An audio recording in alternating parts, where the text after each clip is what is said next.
Sarap naman ito.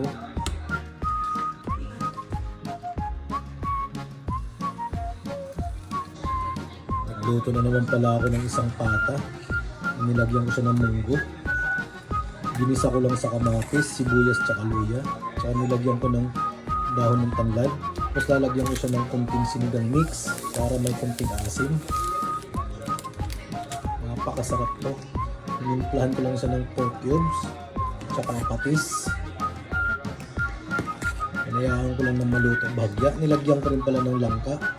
Langka na nasa lata na bibili dito. Yung langka na sariwa, pwede rin. Ayan o.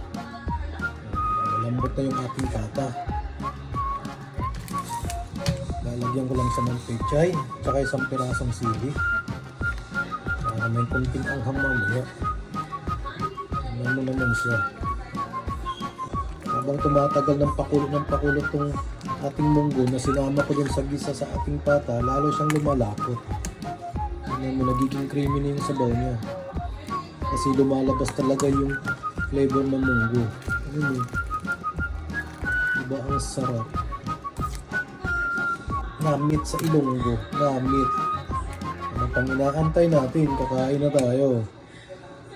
Kaon na!